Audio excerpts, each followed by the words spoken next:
ربنا أوزعنا أن نشكر نعمتك التي أنعمت علينا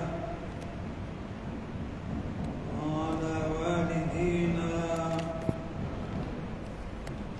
وأن نعمل صالحا ترضاه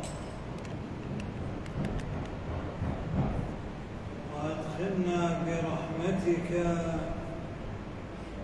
في عبادك الصالحين وأدخلنا برحمتك في عبادك الصالحين أشهد أن لا إله إلا الله وحده لا شريك له له الملك وله الحمد وبيده الخير وحده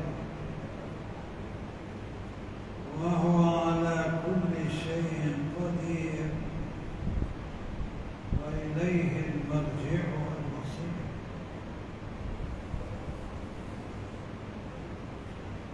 اللهم صل وسلم وبارك على النبي بالعلم وعين اليقين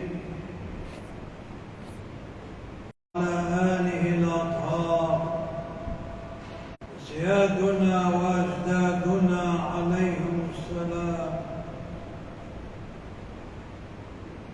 وعلى أصحاب رسول الله جميعا وتابعيهم بإحسان إلى يوم الدين رضوان الله تعالى عليهم أجمعين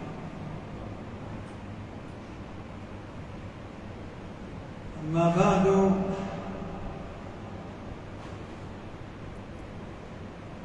ولولا أن الدرس دقيق وعميق بأمانة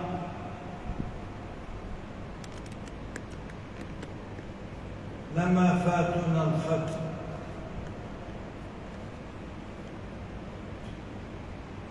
ولكن كان الكبار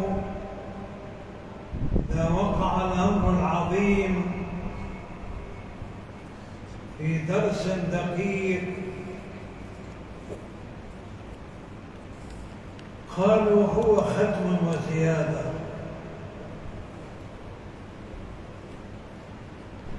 وإلا الختم لا يفوت ولا يشغلكم شاغل عن الختم المبارك وهو من بركة الطريق لكن أصل الطريق قد نتحدث فيه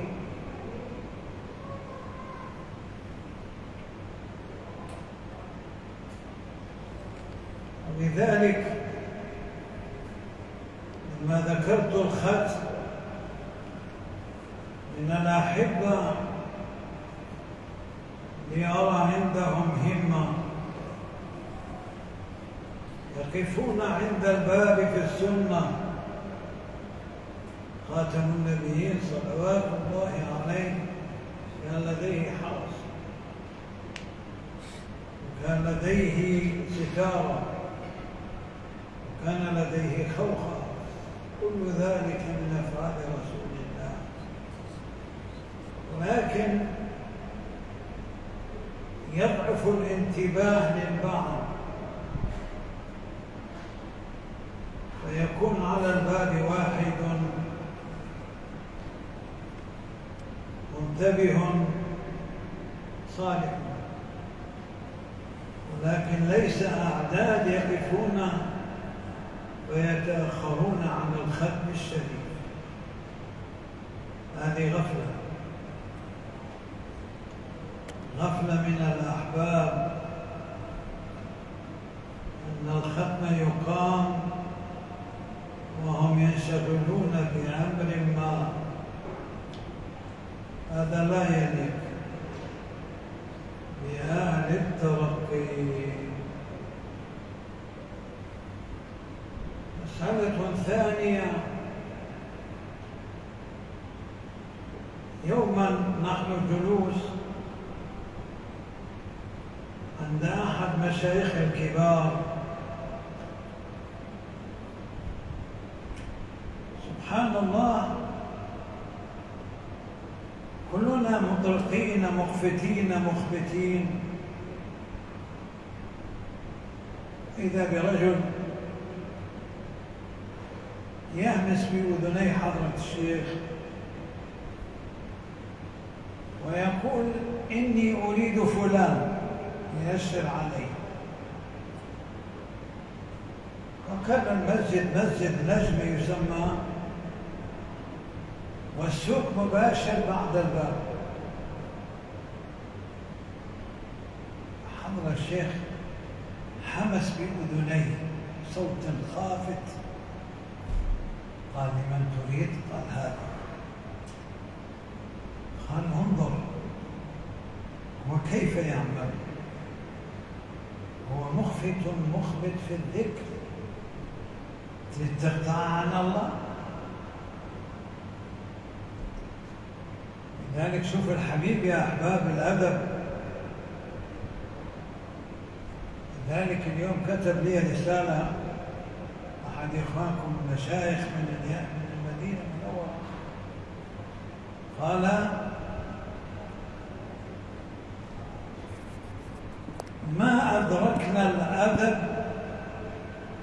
مع الحبيب إلا بالأدب الذي ربيتمونا.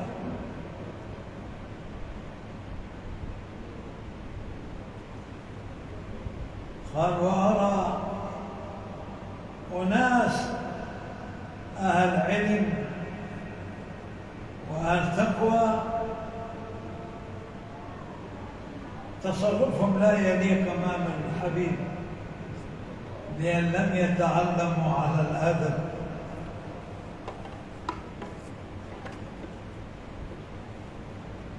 وأخذ يقول: جزاكم خيرا، كيف ربتونا فعرفنا الأدب مع رسول الله. وهكذا خاتم النبي صلوات الله عليه يا أحباب كان يقول: لا يدخل علي أحد، أي في الذكر، إن لي ساعة مع ربي.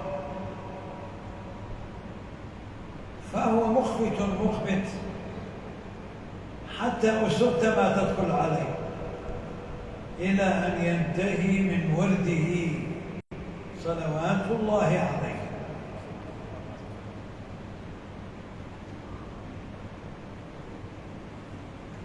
إلا أن يأتي من ورده يا أحباب، لأن هو الآن في اتصال مع الله، اتصال مع الحق، كمن يدلو ويسري. أما أنت تمنع السقيا والصلة وتقول فلان موجود فلان كذا، لا يا أحباب. أرجو أن يثبتون عندكم هذا الدرس كلمة كلمة لمن أراد الترقي. والله ينتهي آنذاك مجلس الراتب، مجلس الراتب،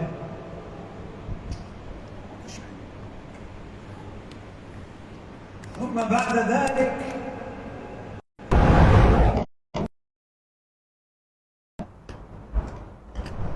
لا تقطع بركة الصلة وما يفيض الحق برحمته في الصلة.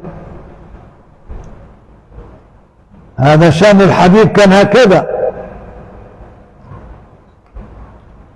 فيمنع أحد أن يدخل عليه في ذكره وخلوته.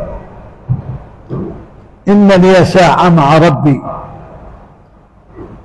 سبحان الله. خلوته صلوات الله عليه. والخلوة عندنا خلوتان: خلوة خلوتية وخلوة جلوتية.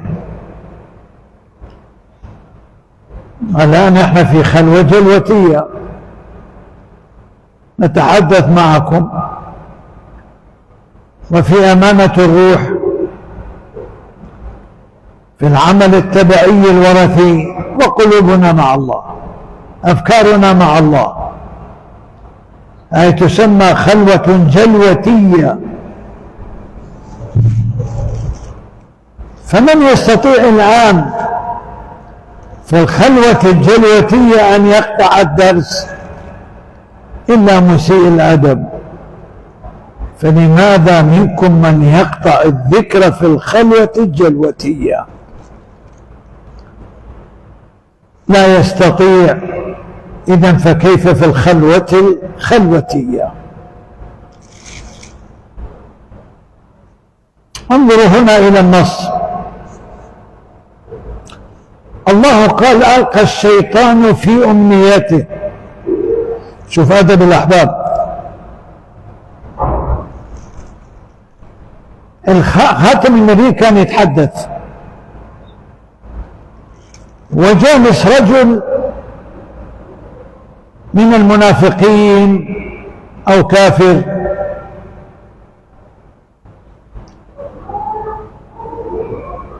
النبي يتحدث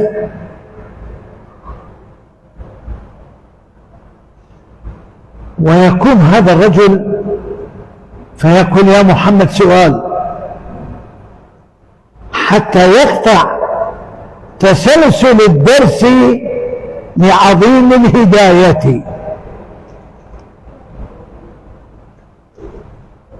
فرب العزة ماذا سماه شيطان المجلس. ألقى الشيطان ما يقدر يلقي في أمنية النبي، هو شيطان وأسلم. إذا شيطان المجلس، فكان يقول: يا محمد سؤال. هي ما سؤال؟ فرد عليه الحق وسماه شيطان المجلس. إذا لا يستطيع أحد بعد هذه السنة والأدب أن يقطع في الخلوة الجلوتية. إذن فكيف يتجرع من يقطع في الخلوة الخلوتية؟ شوف أحباب الغفلة، لولا المربي ما عرفت معارج قرب ربي، بقيت في التأخير على حالك. لذلك يقول الإمام، وتسمعون مني لأول مرة، الإمام مجدد المذهب الحنبلي والشافعي، أي زيادة البطوع عني، هو الشيخ عبد القادر الجيلاني، حنبلي شافعي، مجدد القرن الخامس الهجري. الله. يقول: من يعلمك بريائك وكلك رياء إلا الذين عافاهم الله فيعالجونك بما عالجهم الله. يا أحباب، شوي كلام عالي، مع كل مقام نفس. من هنا يسمع، ومن هنا تكبد النفس، فيصير الموازنة معارج بدون نفس، بدون أهواء، بدون تشهي. أنت على الصلة، وماذون بالذكر الأعظم، هذا أصل الطريق، ماذون بالرابطة مع الذكر، هذا أصل منهج الكبار للفناء والتعشق بذات الله. يا أيها الذين آمنوا اتقوا الله وكونوا مع الصادقين. إذا ماذا تريد من بعد ذلك؟ لكن قد ينظر إليك وإلى أهلك وينظر إلى بركة، عسى أن تعم لمن حولك وهكذا، فيحصل الأمر لغيرك وليس لك، لكن قد يكون الأمر ضدك إذا انشغلت به وبالغت. ما يعمل أحباب.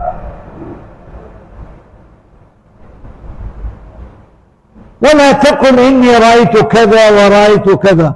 يأتي بعض الأحباب هم صادقين لكن يلتبس عليهم الأمر ومستطرق مخبت، حصل عنده من الحضور والاستحضار والذكر، فصارت بوصلة بسيطة ما تدري مين انت، فكر، نفس، قلب، شيطان، وتأتي تقول رأيت كذا وكذا، رأيت حبيبي. يا طيب شيخك لم يصل هذا، من جاك من الخلفك؟ لو كان صدقا لوصل، لكن أنت ليس كاذبا، لكن التبس عليك الأمر تخيل، إلا أن تكون حقيقة من المشاهدة. كان يقول لي انظر الأدلة، كان يقول لي كمال الدين المربي الكبير، قال رأيت في عالم المشاهدة وليس في عالم الرؤية والخيال.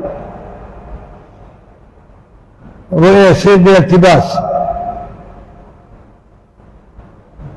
أمر كان عجيب ذكره لي خاص،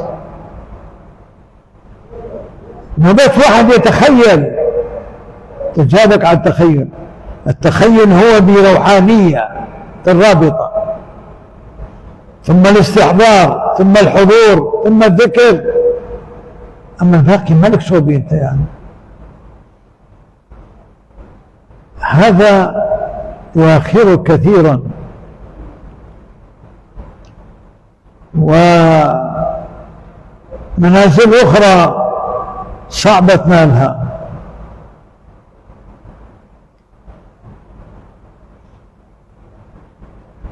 مرة وقع للفقير أمر شوي، أمر عالي. ذهب أخي الدكتور الشيخ محمد فاضل رحمه الله، هذا ربيناه أخا وابنا ومحبا هكذا بأمانة، احنا ما نترجي من أحد شيء، خلي النفخات لأهلها. فلما وصل قال له كمال الدين ما رآه الشيخ عباس رؤية حق، ولكن شوف كلمة ولكن لا يتحدث للناس، لا يذكرها للناس، ما ذكرناه إلا بعد أن انتقل إلى الرفيق الأعلى. وهي كانت مسألة مع الحبيب، وما تقبل لا تأويل ولا شك ولا خيال، تحدث النفس، فكر، قلب، روح، حسد، دنيا. هذا سلسبيل النجاة. يقول مولانا كمال الدين شيخي وشيخ مشايخي، لأن الله وفقنا يا أحباب. يقول العلماء الأجلاء الشيخ عبد القادر كان شيخه الشيخ الدباس، قال لما انتقل كمل ب7 من الكبار في الطريق. مولانا خالد مر عليه 6. تكملة مسير حتى نبقى مع قلوبهم اللي ما كنا نفوز بها. والثاني وهكذا، فيكون معارج الأحباب بشكل آخر. لكن منهم من يجاز إجازة وليس تحقيق فيها، بعد وين التحقيق؟ فعند ذلك تكون التربية ضعيفة وبيوت أهليهم فيها ضعف وفيها أمور غير لائقة. والله إذن تكملة النفس، تكملة الفكر، تكملة القلب، اندماج مع الروح. أما لي بكم حال اندماج. شوف هذا الإمام الحجة الغزالي رضي الله عنه يقول النفس والقلب والفكر والروح بمعنى واحد، صار اندماج بعد ما يكون نفس أمارة بالسوء. أنت الآن يراد بك خير، شوي عبارة حلوة وبها الدغدغ، يريدون بك الخير، ليش ما تخليهم يشتغلون؟ ليش آني وآني ورأيت وآني هاي ما تفيدك، بعدين تتعبهم وانت تبقى بادئ. لا يا أحباب، لا، عليكم بالصدق والتصديق. كذب بطريق الله ماكو، لسان ماكو. إذا ما تتنزع عن الكذب والمبالغة والله تبقى بمكانك ولو عشرات السنين. روحيا اسمعوها. تسليم مناط الرضا، الصدق والتصديق. أنت عندك تصديق في المنهج، أي بدين الله وحبه وخدمة أمة حبيبه، هذا هو المنهج أساسك والله وبناؤك والشريعة الغراء.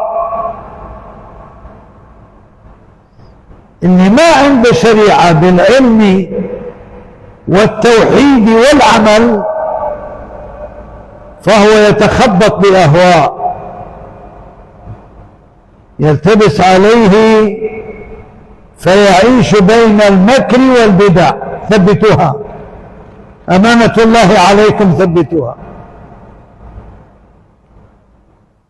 يعيش بين الأهواء والبدع، يصير عنده مكر، يصير يحكي أمور ما لها أصل، كذب، بس يجمع حول رجال وأموال، لأن فقد العلم في الموازنة بالدليل وفقد التوحيد في أساسه بدين الله إلى الله.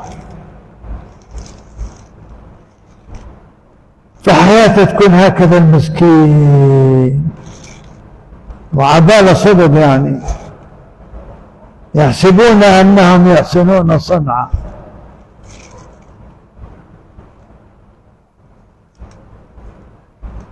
عندك أنت تصديق لكن ضعيف الصدق، أنت مو معصوم، يمر عليك الكذب، لا عبالك. يمر عليك الكذب، وقد مر على شيخك في صغره فهذبه الله فيهذبك بذلك. كان يكون إمام الهرشمي، وهذا قد يقع لأن ليس معصوما، ولكن هذه بدايات الصغار.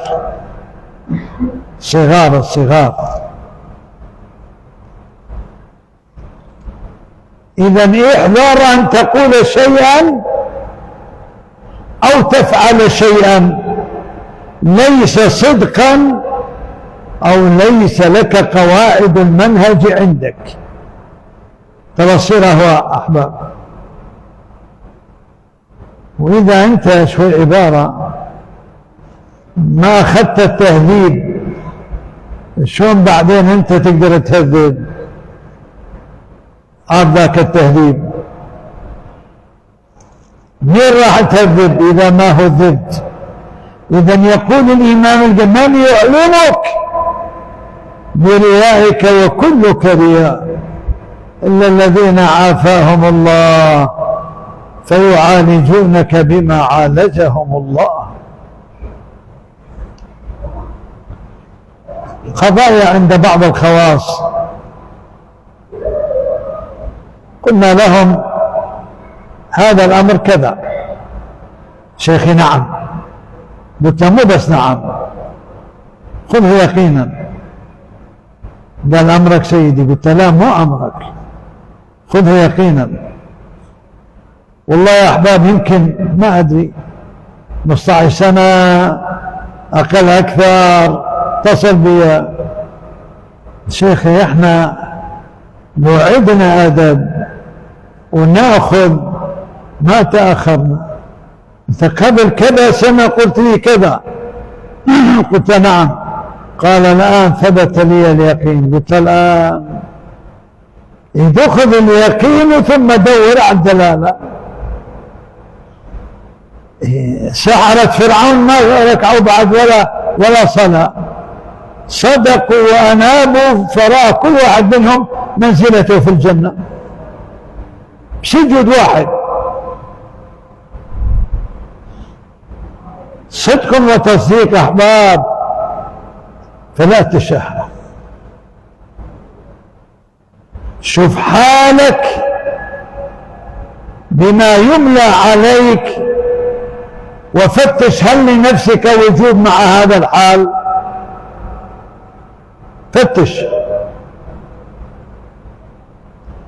فتش هل أنت ربيت بيتك وزوجتك ربيتها على الأدب والحجاب، على الأدب والحجاب، كلاهما من المنهج. الأدب والحجاب. لا تخليها تأمرها تلبس ضيج أو قصير أو يخرج شيئا من شعر رأسها. يما ليش؟ قال حتى ما يقولون درعة، لا والله يقولون مصخم ومعزية. محب هكذا ينتبه إلى قلبه، إلى نفسه، إلى إخوانه، لا يغشهم. أمور خاصة تبقى خاصة. 12 سنة 14 سنة كان غياث الدين قال لكمال الدين وينتظر، وانت يوم ما تحملها يومين ما تحمل وتصير انت من قاعك ما ادري ميخ شيخ يعني ما احباب. قل لك هذا خاص لما تموت الا ان يؤذن لك. هكذا يصلون. اين الدليل؟ سيدنا انس بن مالك امش قالت له هاي الحلوه الصالحه المربيه قالت ولدي يعني أنا أوهبتك للنبي، روح اخدم النبي، عمره 10 سنين. يوم خاتم النبيين قال له هذا الأمر اذهب فطبق ولا تبلغ به أحد. الله،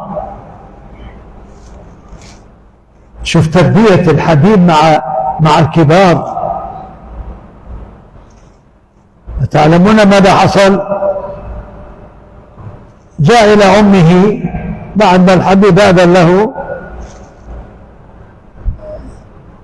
كيف حالك مع النبي؟ والله يا أمه ما فعلت فعل. فقال: لما فعلت؟ وكان يشير لي كذا وكذا تربية، وخصني بأمر. قالت: عني أمك، ليش خصصك؟ والله ما أفشي سر رسول الله. قال: يعني روح بلغ فلان وانطيه مثلا فلوس كذا. قالت: وليدي إياك تفشي سر رسول الله حتى علي وأنا أمك. عفي عليها المربية. وراح الزمان، تعرفون ايش كبر كتمها؟ كان حاضر الشيخ عند لطائف، يعني يقول ماتوا أهلكم، يعني اللي ماتوا. والله يا أحباب 91 سنة كتمها. ثابت البناني صديقه قال له: يا ثابت، من كبار التابعين. قال: نعم. قال: أنا النبي سرني بأمر وأنس به حلكة، لأن الحبيب انتقل للرفيق الأعلى وجله موتى. فالآن أقول لك هذا، أرسلني إلى أمر معين، وأنا 91 سنة كاتمة، وارد منك عادة أمر، لأن أباح سر وسر مبارك، لكن حبيب قال لا تتحدث أيوة أنا حي. لا، هو خلاه 91 سنة، احنا 91 ثانية تروحك. ايش الحق؟ 91 سنة أحباب أعزاء. شوف المحب غالي، لو ملك يأتي طبعا دون أمر الله وقال لي أعطني محب، قلنا ما أعطيك محب. محب هذا بغلا مع روحي، شلون أعطيك إياه؟ إذن هو نخشى على عدم ترقيه. يعني إذا كانت بدايتك هكذا نهايتك إسخام ملطم، يعني خذ واعمل وجاهد، جاهد النفس، فكر. قال: عندي طلب منك يا ثابت البناني. هذا الحديث في كتاب تاريخ الخميس فيما اتفق عليه البخاري ومسلم. قال: يا ثابت، أنا كنت عند رسول الله صلوات الله عليه، وعندي شعر من لحية رسول الله. صار ضامة 91 سنة أو أكثر، من ضمن 10 يمكن 95 سنة، يمكن أكثر أقل، من بعد 10 91 بقلين، عاش 100 سنة. فعندي وصية وأنت صاحبي، إذا مت أن تضع تحت لساني هذه الشعرة. الحبيب عنده شعرات سوداء كثيرة، لكن عند البيضاء معدودة. وخلني افتح لكم شوية فد لطيفة، وانا لا انشغل بهذا، شغلنا بالصلة. هاي آثار بركة. الله أكرمنا، عندنا شعرة من شيبة النبي مو من السواد، وهي مخبأة في الرباط، ماكم أن يشوفوها، شيبة، وإن معدودات كانت. لكن سبحان الله صاد الحسنية يكون الشيب ما هم أكثر. ما سبحان الله. فيقول عاد البخاري ومسلم في تاريخه: دفن أنس والشعر تحت لسانه. يا أحباب ايش محتاج هو؟ 100 سنة وسنة في العبادة والخدمة. إذا وقوف وختم، لا تضيع هذا بهذا ونفسك لبالك. اسمع الدليل.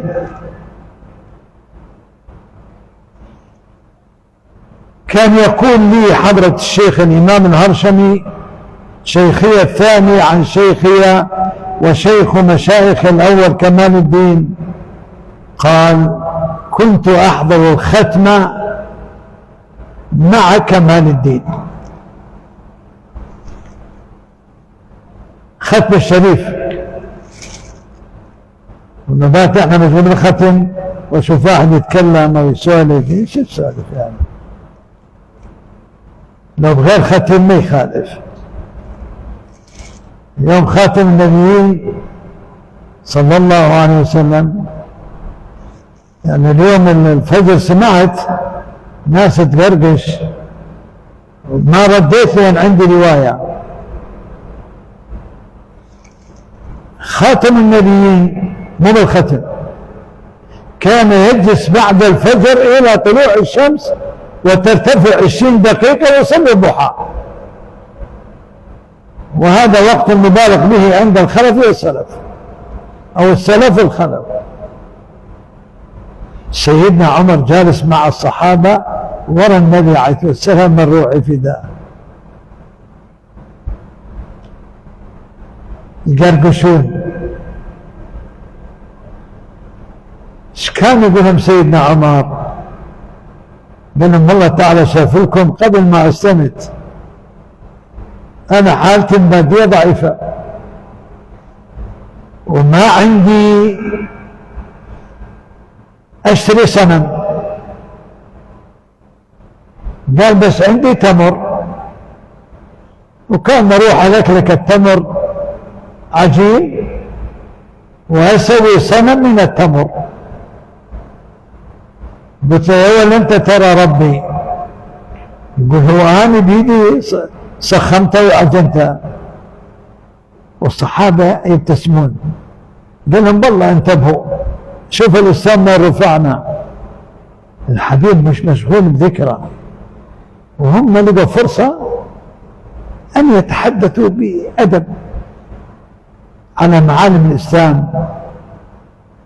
قال: فجئت وما عندي اروح اشتري. قلت: يا ولد انت ربي، ما تخليني جوعان. قال: واكلت ربي كله، هذا ربي اللي انا عجنته اكلته. بالله عليكم شافوا هيك سقاعه وشوفوا يضحكم، يعني شايفين هيك دهوة عليكم.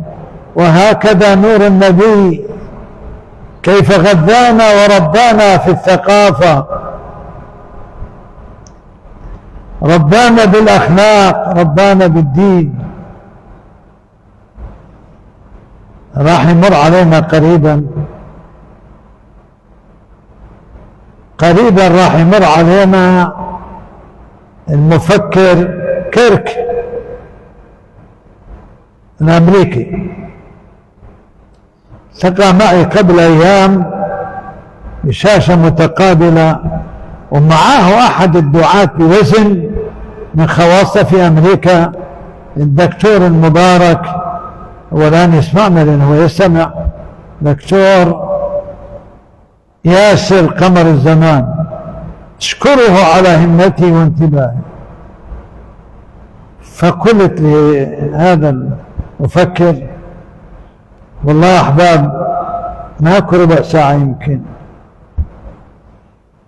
وإذا يبلغ معي الشهادة. مفكر مؤلف.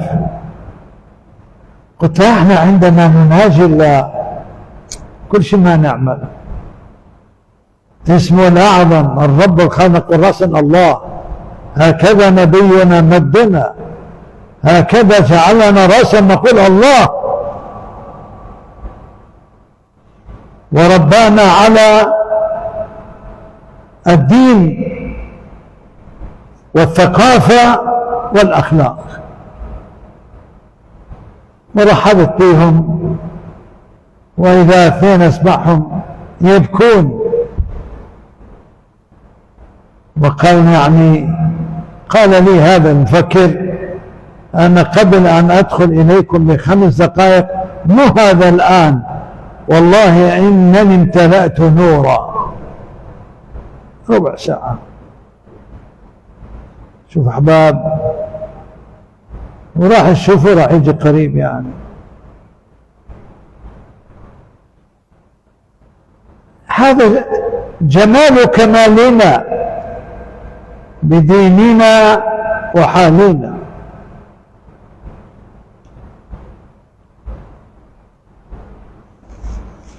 انظروا إلى آيتين في القرآن. الله تعالى يقول ومن أحسن قولا. الله، هذه هي الدعوة. أحسن قول، تبليغ، تهذيب، تأليف،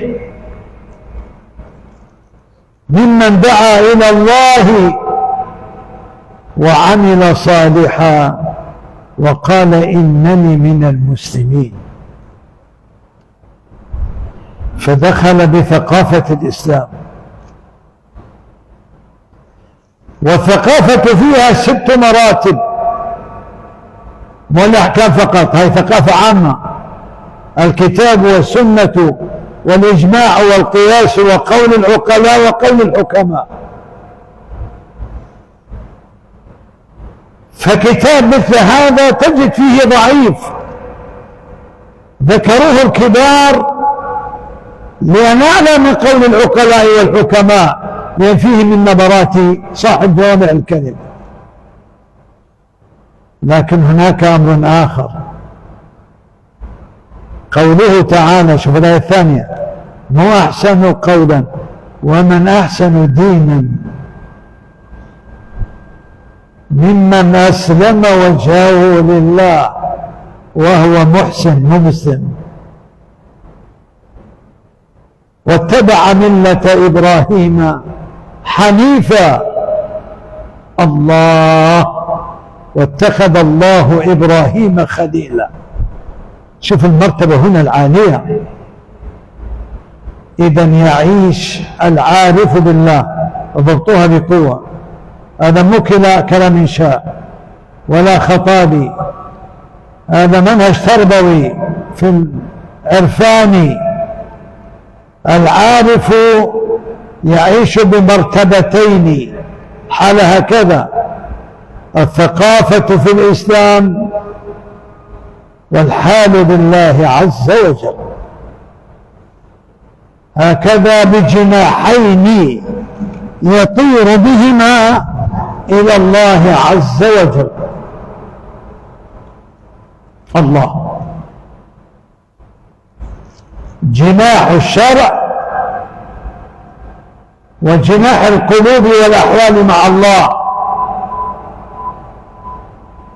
والله الذي لا إله غيره عند الكبار من ليس له شريعة، من ليس له العلم والتوحيد والعبادة، فجناحه مكسور لا يستطيع الطيران، فهو خامد بالتراب إلى أن يموت. اللهم بلغت. ضياؤك العلم، كل حركة جيب لي دليل، ما أنا صرت كذا وأنا راح أطير وشفت كذا وشفت كذا، ما من هاي مال صغار. شوف والله مولانا كمال الدين شكون، قد يكون الفتح حجاب. شلون حجاب؟ قال تنشغل به عن الفتاح. أحباب شوف شلون تتربى، مو الكرامة، الفتح. انت مع الفتاح، يفتح لك ما يفتح لك، هو يعرف شلون يداويك. يقول الحق في الحديث القدسي، شو حديث غريب، قال أنا طبيبك وأنا حبيبك. حبيبك في الطاعة وطبيبك إذا غفلت ولم تنتبه. هذا العلاج. ليش قال كونوا ربانيين؟ الله، هكذا تتربى منزلة بمنزلة. الشيخ الحنبلي الشافعي الإمام عبد القادر الجيلاني يقول الإمام الذهبي في كتابه تاريخ الإسلام، وأنا أخرجت هذا ممن خرجه، قال ما تأثر شيخي ابن تيمية، من يقول الذهبي، بأحد كما تأثر بالشيخ عبد القادر الجيلاني. الله، أخذ يتشبث بأديانه. شوفوا تاريخ الإسلام. الشيخ عبد القادر محدث فقيه رباني، يقول رأيت نورا يبلع عليكم، لا جاء عيون مدورات، لا جاء أسود مصخم، لا جاء مكنفش، نور يشاعب. الله يفسر النور. والله هذا اللعين شوف وين وصل به الأمر، لأن ما يقدر على الكبار إلا اللي قالهم في المجال. هنا للمربي كيف تعرف كمال حالك بربك؟ نور. فقال له أنا ربك. بالله عليكم شنو التعديها. وهذا أخذناه ما ذكر الكبار ومن ألسنة الكبار. هذه القصة منتهى الدقة فيها والأمانة. فقال أنا ربك، سكت. بشوف ربي شوف الليالي.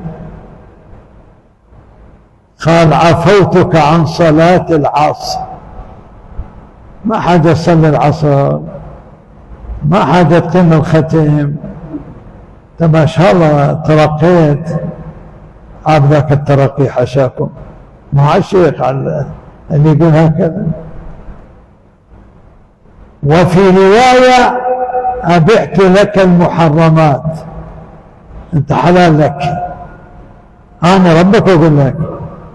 قال لا تخسأ يا لعين، وهو نور جاء. الله، كلا إمام قيل احترق قيل هرب، لكليهما يعني روايتين. يا إمام جاك نور، شلون عرفت الشيطان؟ قال أنقذني العلم،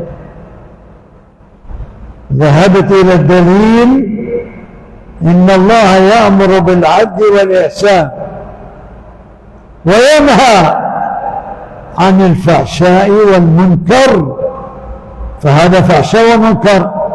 فالله لولا العلم لغويت. هذا قال درست العلم حتى صرت قطبا. ونلت السعد من مولى الموالي. ما وراء ذلك هي مدارج 11 12 13 مرتبة. أقل المراتب أقلها ضعيفة إجازة الختم، وهو ليس من أصل الطريق، بركة الطريق، ولكن بركته تعم العالم. فكيف بأصل الطريق؟ وكيف بتحقيق الطريق؟ وكيف بالوصول؟ وكيف بالاتصال والتعلق، أي الاسم الأعظم والإشراق؟ يا أحباب انظروا، هذه تربية للخاصة والعامة. هذا الكلام الله، ما واحد يروح يقول هذا الكلام يمكن علي، ولك انت من يدعى عليك؟ انت بعدك من انت؟ هاي تربية لك ولغيرك وللأحباب في العالم. الآن توصل للعالم أحباب، علماء، أولياء، مشايخ، مرشدين يستمعون، مئات الآلاف حتى تقول هاي علي. انت واحد احسب روحك منهم شوية. فمن يعرف يفطين نفسه والغزال؟ فلا تقول علي، لا، الحمد لله. إذا عندي مرض تعي عالجوني. ليش من واحد يتمرض بالبيت تجروحك ألا يتعدل ولا ترتاح؟ يموت هذا بالعلاج. هذا الترياق مجرد لك. تتعافى من النفس ومن الأهواء ومن البدع ومن المبالغات ومن التخيل ومن الكذب، لأن صار عندهم كذب. خاف تقول ما عندي، والله كله كذب. لأن حال الصغار هكذا ما تربينا عليه. تحكي هنا وتذكر هنا، تحكي هنا وتقول لا، وهذا عين الكذب. لذلك انظر لما نقول عليكم بالصدق والتصديق، شوف التربية العالية. مسألة قلوب يا أحباب، قلوب. يجيني رجل مو قاعد، لو قاعد كان أتمنى أنه قاعد. رأيت الحبيب صلى الله عليه وسلم وفي بيتي وأنت معه، قلت إيه؟ واصرف عنا، ما أريد أكسر طابع. أشر لا ما يفيد، أشر لا ما يفيد. ما يصير هكذا أحباب. أنت وصلك شيء، ليش ما وصل شيخك؟ أنت منه يعني؟ أنت لولا الصلة دايح، يعني عامي من العوام. ما ترتبط بالخواص. قل مولانا رب ولي زل، إذا ما له مربي راح تأخذ به نفسها وكذا. ومنهم يا أحباب، منهم من عدموها، منهم طردوها، ومنهم أشياء. أنا أذكركم قصة شوية حزينة شوية. هاي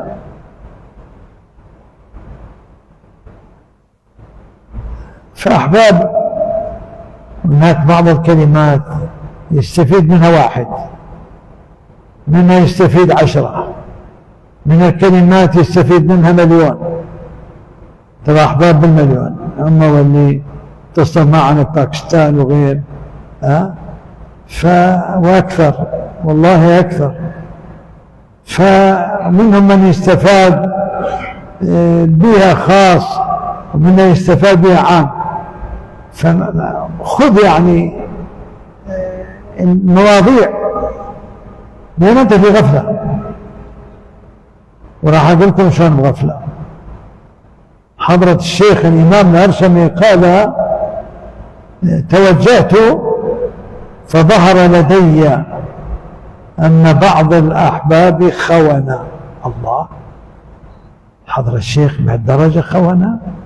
قال نعم، خانوا عهدي مع ربي لأنهم لم يعملوا 25 استغفار، 25 صلاة على النبي، قراءة الفاتحة مرة والإخلاص 3 مرات بعد الصبح وبعد المغرب، فهذول خونة، خل يتوبون بالله عليكم. كان حضرة الشيخ بلغ من العمر 80 سنة وهو مربي كبير من الكبار، يقول لي يا أخي الشيخ محمد فاضل أخينا ومحبنا وأخي وولدي ربيتك كابني، أي ما نحبه، كل إخواني ربيتهم هكذا، هم أحياء، ربيتهم كالأولاد ثم إخوان ثم أحباب، ومنهم عاش معي 30 سنة 40 سنة، يطلب مني أمر وقل له انتظر، هو ينتظر، انت ما يتنال شيء يعني يعرف يعني الله أكرمك بوحدة يتعظ عليها عاد، وأنا تفسيرات. فانظروا هنا أحباب الله. يقول حضر الشيخ عبد الله أرشمي شيخي الثاني قديس سره، تعال يا شيخ محمد ونروح بعد المغرب نستغفر 25، نصلي 25، نقرأ الفاتحة مرة والإخلاص 3 مرات، بس انتبهوا ولا أحفظكم إلى هذه العبارة العالية، عبارة عالية جدا. الله أكبر. قال أنا ما زلت كالمريد الذي لا يترك هذا العهد يوما. وصل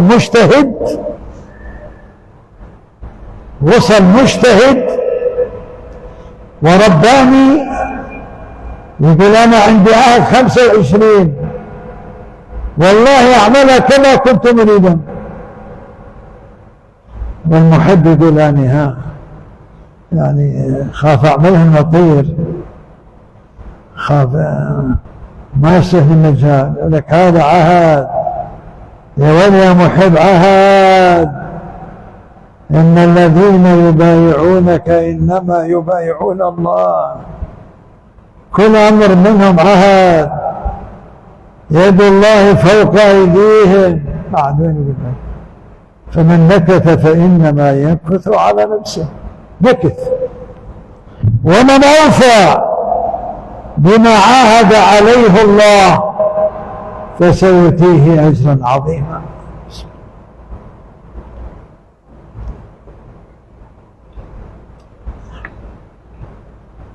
شافاني وشافاكم من أمراض السكر وغيره.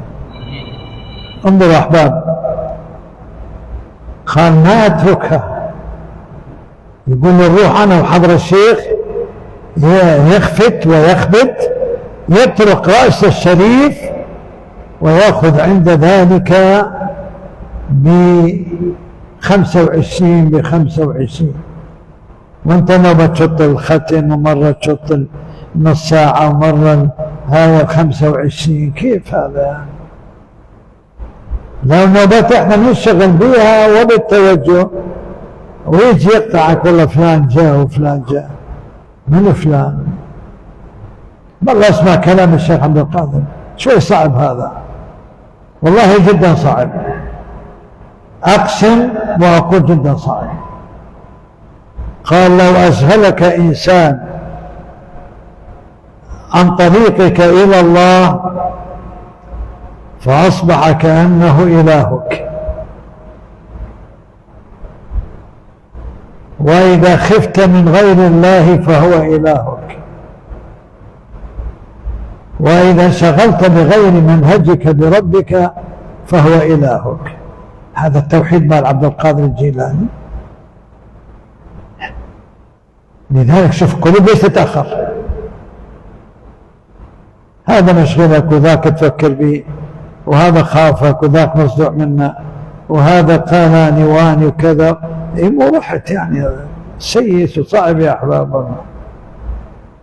والله بده كل واحد من أول يوم يقبل ويتصل وكذا، لكن هاي المداخل تحتاج مجاهدة وتهذيب، مجاهدة وتهذيب. اضبطوا العبارات أحباب.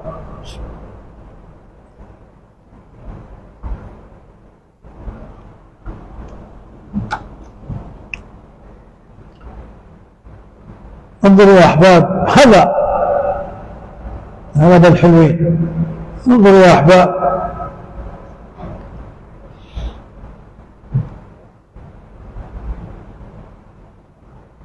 انظروا إلى الانتباه والتربية، انتباه وتربية.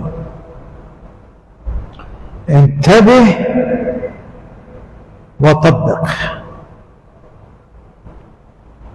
تجيك إشارة، تجيك إيضاح، تجيك عبارة، يجيك أمر، فهم، خذها وروح اشتغل. ما تدري من أي وعاء جاءت. تشمد ليك هذا ما نزل على القلب.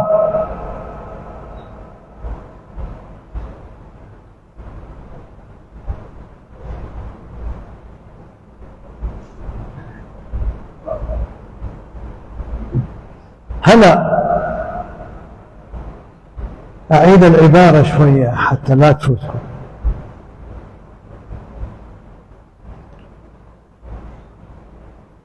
واحد اليوم تعبا وعض البلشي جد أقول له الأستاذ يجيني هسه من هذا أبو المليارات تصل ستراني مو بحالك، خاف حضانك. قال لا والله أنا بحالكم. قلت على كل حال والله مو بحالك، دير بالكم على الدنيا. إذا منا إلى الدنانير والدرهم الذي عندكم، قال الإمام الجيلاني إذن هو إلهك. لذلك قلنا لو إنسان منع الرباط ذهبا ما يساوي تراب أقدامه عندما يأتي لله. تراب أقدامه الشريف، هذا المخلصين الصادقين. الله.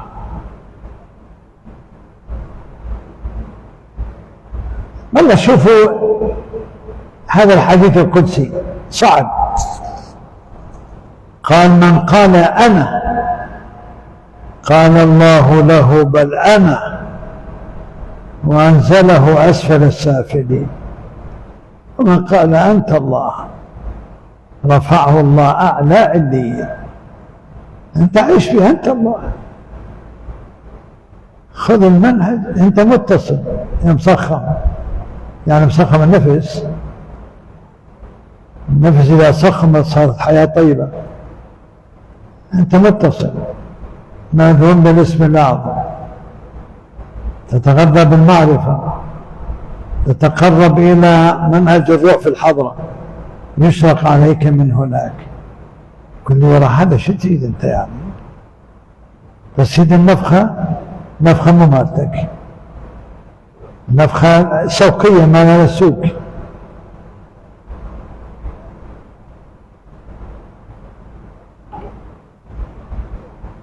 انظروا على الكبار في الاتباع.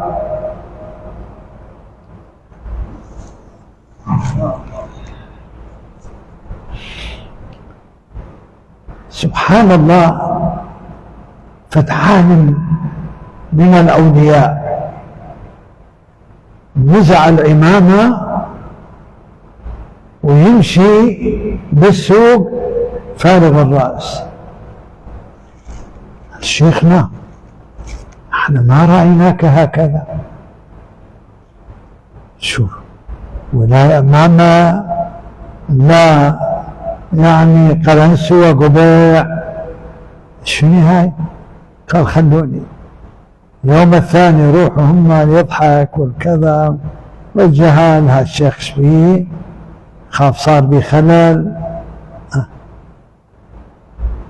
سعيد النورسي رضي الله عنه من شدة فكره ودعوته دخلوه في مستشفى المجانين، قال ما تدرون ادروا، صاحب رسائل النور. جعل الطبيب يعالجه، قال فعولج الطبيب ثم خرج الإمام النورسي. عولج الطبيب، الله يا سلام.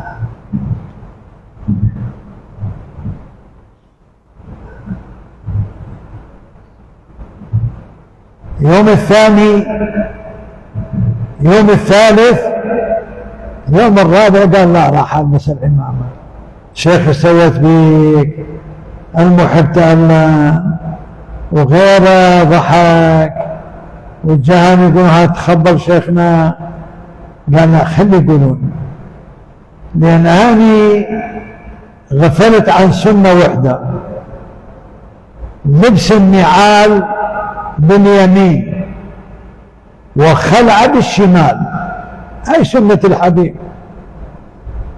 التيامن، من تلبس الجاروب البس اليمين، ومن تنزع انزع الشمال اولا، وهكذا عش في حياتك.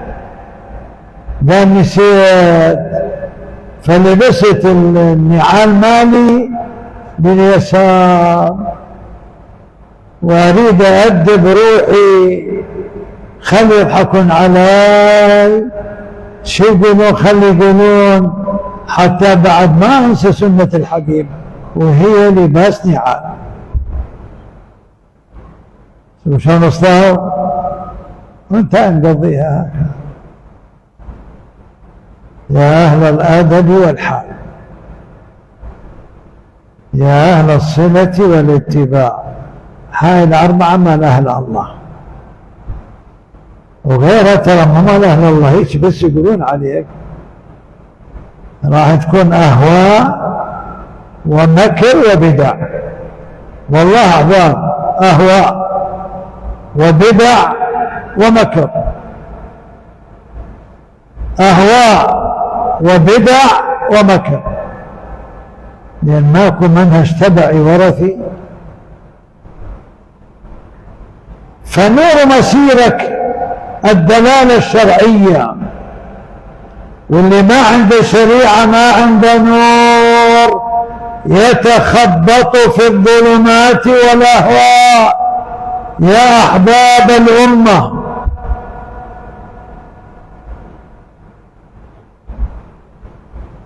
وطريقك التوحيد،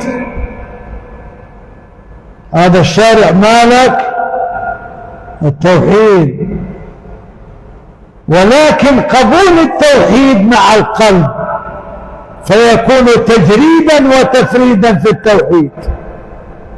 يا أهل العقائد، لا تقول أنا صرت يعني الإيجي والنسفي، والله هذا مو توحيد. توحيد الرضا والتسليم بالربوبية لله وحده جل في علاه،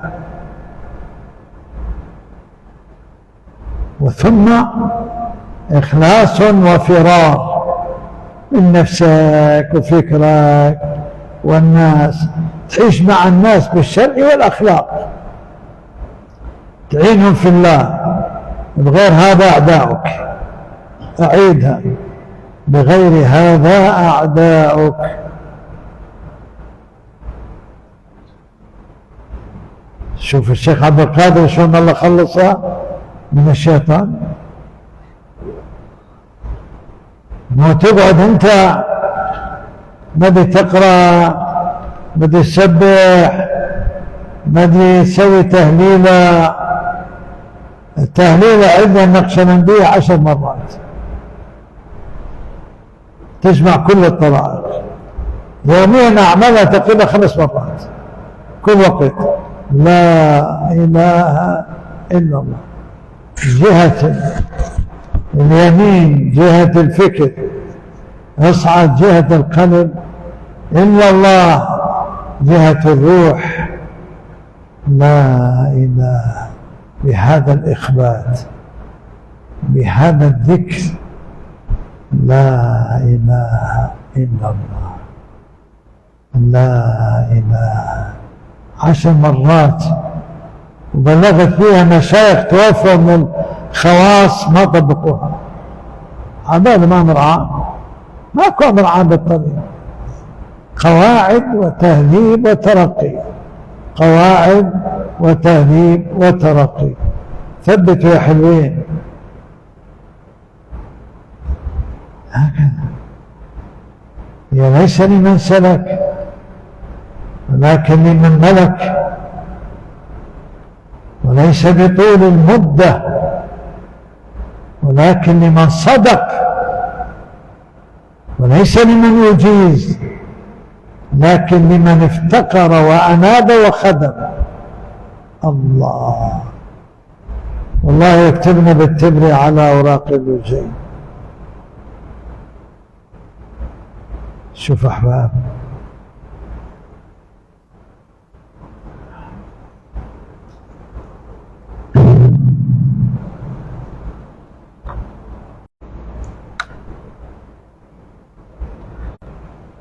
كيف يقدمون هذه السماعة ميكروفون، مرة يدخلوها. أنا هكذا عملت مع حضرة الشيخ عبد الله في درس، جالس أمامه أقدمها سنتيم أقدمها سنتيمين على قدر ما يرتاح به الصوت. كان المجلس آلاف، ثم بعد ذلك سبحان الله كان يتكلم بالرد على بعض الفرق يسمى بالقرآنيين دلالة كبيرة، يمكن ساعتين، فصار خروجه صعب. فأنا كنت أساعده بالخروج، محب ما أدري طيب توفى نسى مرة، أنا مشي مديد على حضرة الشيخ، قلت له يا مسيء الأدب، انسحب. سنين ما شفت وراها. حضرة الشيخ بدأ يسلم لك وعمره 80 سنة. طلعنا خارج، قال شيخ عباس شوف هذا المجلس اللي ضم آلاف يعني وتنعم. قال أثقل قلبي صار ثقيل، أريد أروح معك وروح قلبي معك. قلت أنا معك. طلعنا نتمشى إلى بيته المبارك الشريف هناك، وسبحان الله هو عنده فقرات فصعب على الجلوس على السجادة. هاي المرة جلس على السجادة وبقينا هكذا في جلسة أنا وهو، هو يصب لي شاي وأنا أصب له شاي، فالجلسة كانت غريبة. فأخذ حال وانشرح، وبعدين فترة يعني رجع إليه روعه. فقال شيخ عباس، قلت له نعم. قال أنا أحب الشاي حار، ويعني من ندخل في عمل الروح والله ما ننسى الشاي فقط حتى أرواحنا، لأن ما نشعر مع الله، لا نشوف ولا ما نشوف ولا قلب مع الله الله هذول كبار. أنا غير أقول له نعم، قلت أنا أحب الشاي بارد مو بإرادتي. قال سبحان الله، كان حضر الشيخ كمال الدين يحب الشاي بارد، وأخذ يبتسم وقال الآن تروح قلبي يعني معك. فلا تجي وتثقل. شوف الحبيب شقول صلوات الله عليه يقول لا تذكروا أحبابي عندي. الله، أريد أن أخرج إليكم وليس في قلبي شيء، ماكو قلبي بس الله. لا تجيب لي طالب فلان وفلان وفلان، خلوا قلبي هكذا. بالله عليكم الحبيب صلوات الله وسلامه عليه. الله الله بجلستكم نصف ساعة، وعهدكم الأعظم فيها. النصف ساعة أعلى من الختم، لأن هاي من أصل الطريق وذاك من بركة الطريق.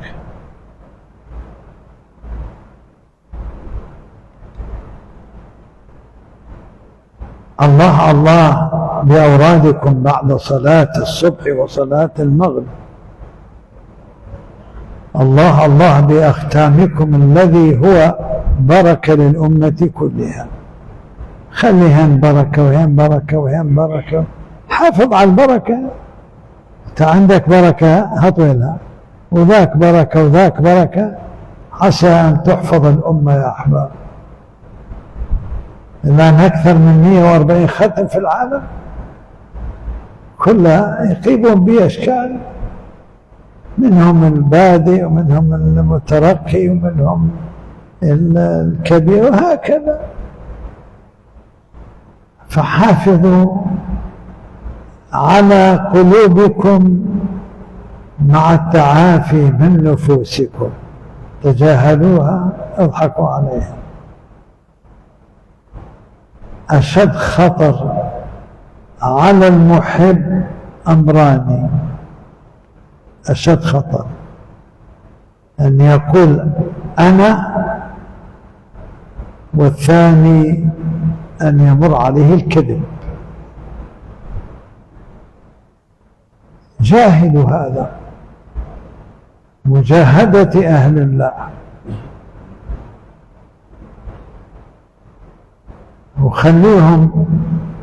خليهم بإذن الله ربوك ورقوك، والله هو وحده اللطيف بعباده. أي واحد يشغلك عن هذا الترقي اعرفه عدو، ماكو صداقة، إما محب وإما غير محب.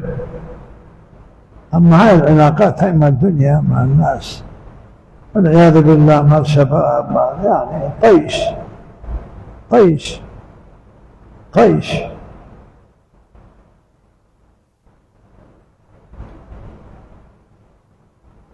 وإذا ذكر لك أمر خذه.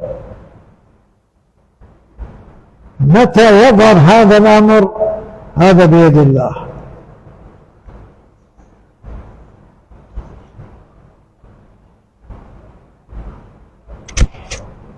هذا بيد الله.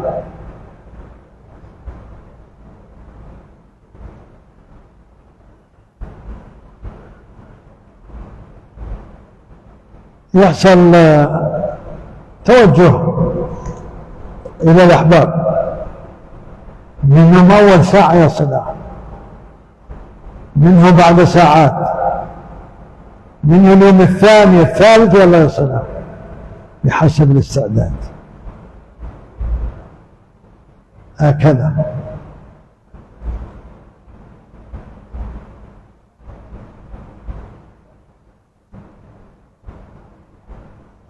جاء رجل، هذا الحديث البخاري ومسلم،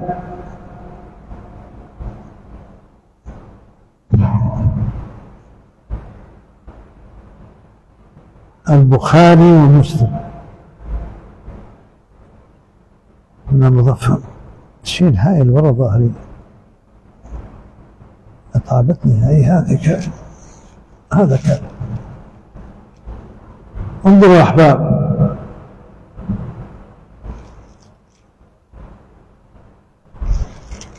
قال يا محمد، ما قال يا رسول الله، يا محمد، لأنه الأدب بسطوا العبارات اليوم على قدر الحال، زاد حالك زاد أدبك.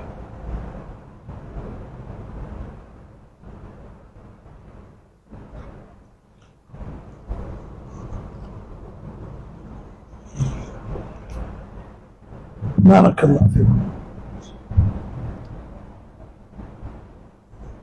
جزيت خيرا. هاي مريحة. انظروا أحباب، الصحابة درجات، أهل البيت درجات. اللي حال أقل من غيره فيقول له يا محمد، واللي أرقى يقول له يا رسول الله، وهذول الكبار يقول بأبي وأمي أنت يا رسول الله، روحي فداك. وهي حلوة بكردستان، إخواننا هناك عندهم لفظة يقول قربان، يعني روحي فداك، قربان. بسم الله. فقال يا محمد صلوات الله عليه، شو انتبهوا الحديث، قال علي دين، هذا الحديث متفق عليه، يا محمد علي دين. ذكر في تاريخ الخميس فيما اتفق عليه البخاري ومسلم. فايش قال له خاتم النبي؟ قال ابشر، سأدعو الله لك أن يقضي دينك. بل انتبهوا إلى وضع الأدب وغير الأدب.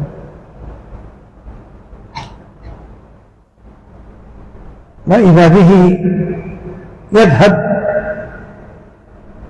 فادبرها من الزمن، ثم رجع مرة ثانية وقال يا محمد علي دين، الدين بعد. قال ابشر، سأدعو الله أن يقضي دينك، أنا علي بالدعاء ولكن الله هو الذي يقضي دينك.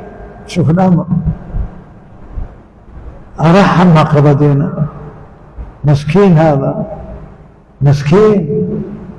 رجع قال يا محمد علي دين.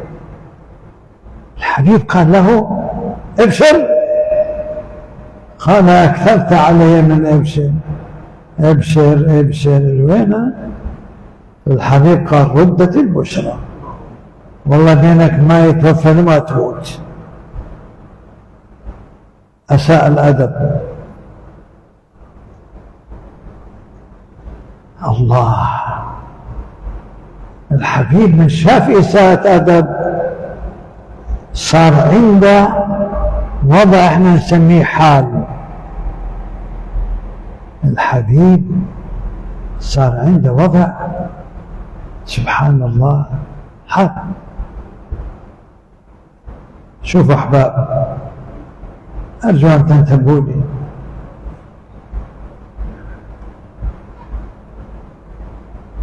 قراءة القرآن بعد الفجر مكروهة.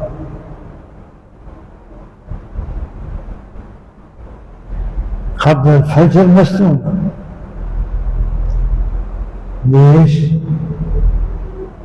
لأن الله تعالى قال أنك تذكر الله تسبح الله قبل طلوع الشمس وسبح ربك قبل طلوع الشمس.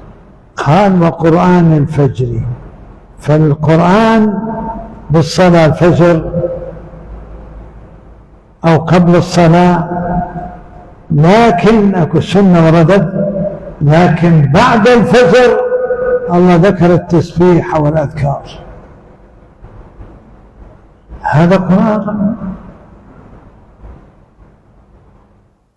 فمثل واحد مشغول بالتوجه عليها أو في وضع روحي ما تدري أي حضور، ما تدري بأي ترقي سيحصل لك، ما تدري بأي وضع يكلم لك، وشي تليفون تنشغل أو تقرأ كتاب مثلا، هذا كذلك من النفس والغفلة. شوف تربية.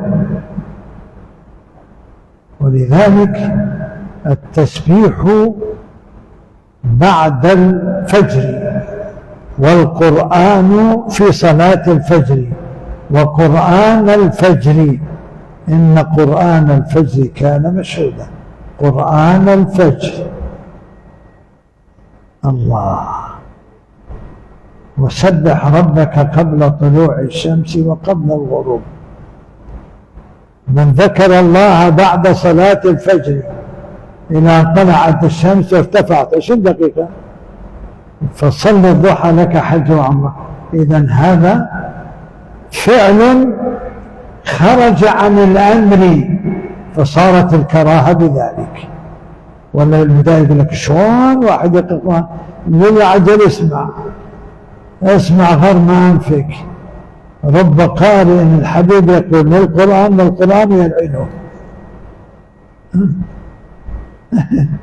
الحبيب يقول حتى تأخذ الموازنة وتعيش بالموازنة معهم والأدب. شوف أحلام هكذا تذهب إلى بيتك وأنت منشرح، وتجي هنا منشرح وهناك خبل. عشان سهل صيح وتغمز وإيش يعني. حبيبك والرفقا بالقوارير مو يبتليك بس زين يصفيك وبعدين خل نرجع إلى هذا ردة البشرى. الحبيب من شاف أساءة أدب صار بحال قال اتوني بقدح من الماء. خذ الأقداح مو هي تكون كبيرة فجيء للحبيب بقدح من الماء. سوى الحبيب من روحي فداه صلوات الله عليه الله، فشرب من الماء فمج فيه، حديث متفق عليه، وغسل وجهه الشريف ويديه فيه. قال اشربا فلكم الخير. مو هذا المسيء الأدب والله عليك. هذول صحابه وهذا صحابه. اشربا من هم الاثنان؟ أبو موسى الأشعري وبلال. بلال إذا أطلق بالرباح، هناك بلال بن الحارث خاصة في حديث الاستسقاء. الله اشربا فلكم الخير، انتم اهل الادب واهل الكذا. ام سلمة تبايع من النافذة، شلون نقول خوخاء مفتوح، نافذة من بيت النبي على المسجد، تبايع تقول له يا ابو موسى ويا بلال الله اشربا فلكم الخير. تقول لهم لا تنسوني من هذه الفضلة، أنا أمكم يعني، خلوني ولو شوية، لأن الحديث في حال مع الله. شوف مواطن الاختصاص، مواطن اللي أنت ما تدركها، تجي تقطع الطريق. أرجع إلى صاحبي بجامع مجمع قرآن يفتح ويترك، بلا شتري، قال له هذا يريدوه بأمر مهم. قال له شوف، اجلس عنده واحمس بأذنيه بصوت هادئ، هذا أنا جالس فيها طبعا، وقل له أمر طارئ يريدونك خارج المسجد. ويصيح علينا الناس مذكورة وانت لا لا لا لا لا لا، الناس متعلقة متصلة، شو مديك من الحضر، من اللي قلبه وين، تجلي عليه وين، فما زال مخفت ومخبت، تجي بأدب. فقال له أخي يريدوك بأمر طارئ خارج المسجد. قال له إيه إن شاء الله. رجع، وهذا من الأحباب، بس حضر الشيخ أدبه، هذا في المسجد. فقال أنا ما هم الله العافية عليه، ما أجي عليه إلا استأذن من حضر الشيخ من أحبابه، أدبه. ورا ما كمل شوية رفع راسه، دعا الله وكان يخرج بأدب إلى الأمر المهم. مو محب، اجلس واحبس في أذنيه بأدب، ودير بالك ترفع صوتك لأن هو متصل الآن، دير بالك. وكن له أمر طارئ يريدوك خارج واتركه. فلا تشغل أحد مشغول، جالسين بالختم وأنت تلغو، ما يصير، هذا أمر خطر يا أحباب. عندك شيء اهمس في أذني وارجع للختم، واحد منكم يقف في الباقي، لا تفوت المدارج. ختم بذكر، باستحضار، بحضور، بإذن، بصلة، بتوجه يا أحباب.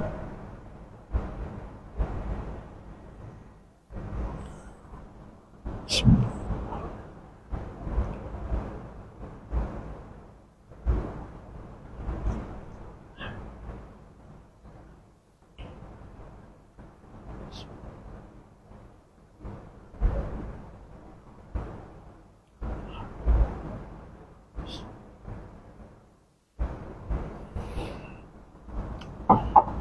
خاتم النبي صلوات الله عليه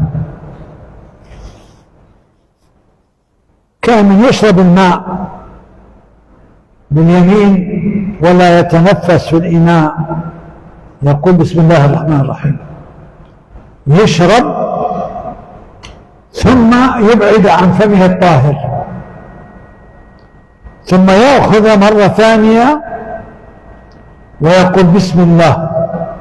الأولى بسم الله الرحمن الرحيم، من يوخر الأولى يقول الحمد لله، يوخر الثاني يقول الحمد لله، الثالثة بسم الله، من يوخر يقول الحمد لله الذي جعله عذبا فراتا برحمته ولم يجعله ملحا أجاجا بذنوبنا.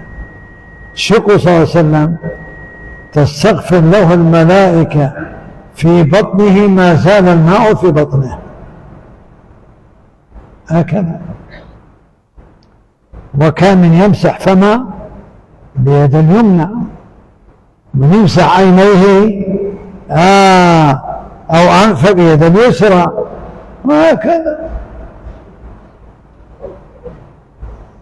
حتى قال أنا بمنزلة أبيكم، يعني أنا مقام أبوكم، لأنك قراءة لأبي وهو أب لهم مشهورة، وأزواجهم أمهاتهم، مال أبي في القراءات وهو أب لهم. على كل حال فلا تستنجوا بيمينكم. من ذكر استنجاء وذكر يعني عورة، قال أنا أبوكم، ما هذا الأدب يعني. وأريد أوصي الإنسان إذا دخل المسجد يقدم رجلهن ويقول الحمد لله، اللهم صل على رسول الله، اللهم اغفر لي وافتح لي من أبواب رحمتك وآتني ما آتيت عبادك الصالحين. نويت الاعتكاف في المسجد حتى الخروج.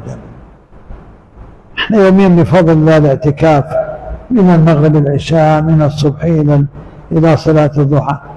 ادخل اعتكف وحاول أن لا تتكلم كلام الدنيا، حاول، لأن أنت متعود على شوية سؤال، حاول. مسألة في السنة غفل عنها أغلب الأمة. سامي نروح الحمام أجلكم الله ويتبول ويستنجي، احسب 7 خطاوى أو تزيد، ارجع مرة ثانية، حتى بالسلس، حتى اللي يقع عنده قطرات، الحبيب هكذا يفعل. ارجع مرة ثانية، نوبات يقع عندك المائية أكثر من الأولى، تعب، نوم، الندار محصور، بعد الاستنجاء تمشى ويرجع. هذه عافية لمن أصيب بهذا، ولكن عليك أن تطبق السنة وشوف ماذا صار لك من عافية. أحباب، علمك بالشريعة نورك إلى الله، وتوحيدك مع القلب طريقك إلى الله، وعمل الشريعة سيرك إلى الله، فوالله بغيره لا سير،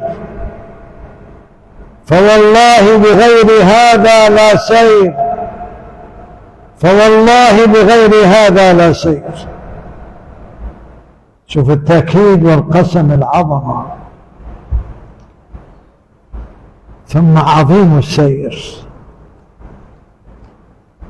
انشغالك بالفكر والقلب واللسان حضورا وذكرا في ساعات الليل والنهار، وتحفظ بالإخلاص والصفاء، وأنت سائر سيرا سريعا. شوي كلام عالي. ووصولك إلى نهاية الطريق بالمعرفة والمحبة. هكذا الطريق إلى الله. الله يفتح عليكم يا حلو، الله يفتح عليكم. أنا نويت أتكلم درسا دقيقا لكم،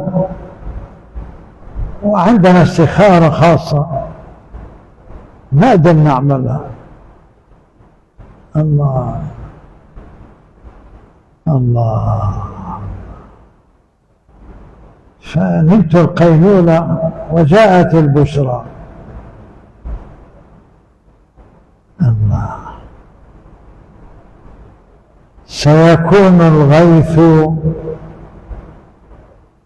والسرور لهم في ذلك. الله. يغاث الناس ويعصرون، فكان الغيث النازل والنعم التي تتعاقب وتتسامى. الله. فوالله ما جئتكم إلا بعد الإذن والبشرى، وكلمتكم كما كانوا يكلمون الكبار واحدة بواحدة، يسرون ويغلظون علينا ويؤدبون ويعلمون ويشركون علينا، وهكذا. اللهم بلغت، اللهم فاشهد.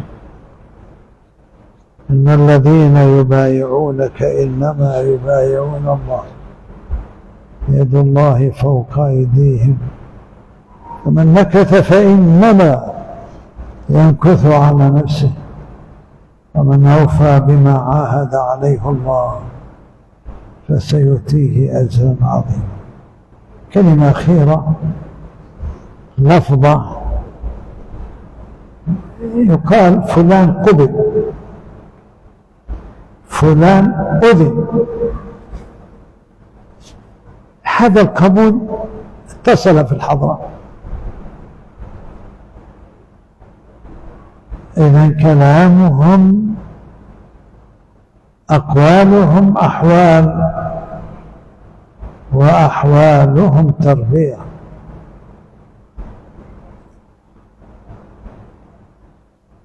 فبلفظة قبلت، بلفظة أذنت، وهكذا. إذن هذا الذي ذكر كله في المنهج، فما الفرق بين هذا وذاك إذا انتبهنا؟ أرجو الله أن يزكي النفوس، أرجو الله أن يرحم القلوب، أرجو الله تبارك وتعالى أن يرح البال، أرجو الله تعالى أن يتم ذوق السلوك، أرجو الله أن يحفظكم وأن يرقيكم وأن يفتح عليكم فتوح أهل العلم وأهل التقى وأهل الصالحين. يا رب الحق الأحباب بأهل الحضرة يا رب. آمين آمين آمين. أجهدت نفسي لأجلكم، وأتعبت حنجرتي التي هي تحتاج إلى علاج لأجلكم، وأنا مشفق على أحوالكم. أحوالكم غالية عندنا، فارحون بها راحكم الله. إلى الملتقى الأسعد. سلام الله عليكم في الدارين. سنة قبلكم من حقيقة صار